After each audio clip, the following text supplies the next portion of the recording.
उत्तर प्रदेश की योगी सरकार ने बुलडोजर को सरकारी हथियार मान लिया था।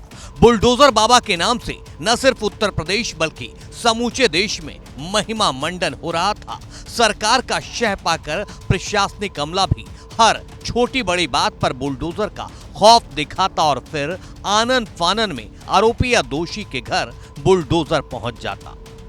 देखते देखते देश के कई दूसरे राज्यों में बुलडोजर वाले एक्शन का फैशन चल निकला था, लेकिन अब देश की सबसे बड़ी अदालत ने साफ साफ लफ्जों में बिल्कुल लाउड और क्लियर अंदाज में अपना फैसला सुना दिया है।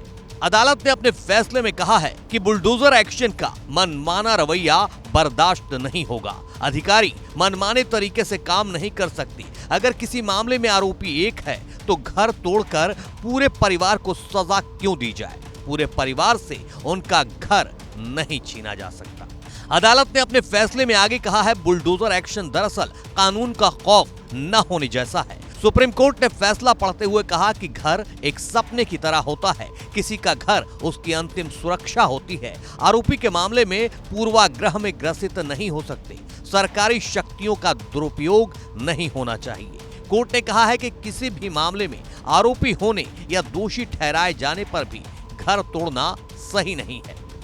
कोर्ट ने कहा कि हमने विशेषज्ञों के सुझावों पर विचार किया। हमने सभी पक्षों को सुनने के बाद आदेश दिया है।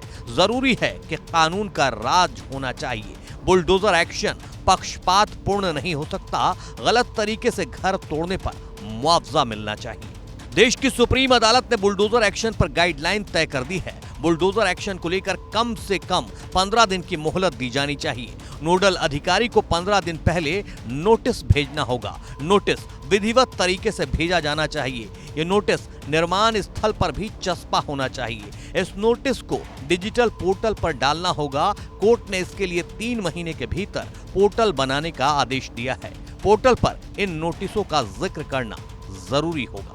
सुप्रीम कोर्ट ने अपने फैसले के साथ बुलडोजर एक्शन पर टिप्पणी करते हुए कहा है कि कानून की प्रक्रिया का पालन जरूरी है। सत्ता का दुरुपयोग बर्दाश्त नहीं होगा।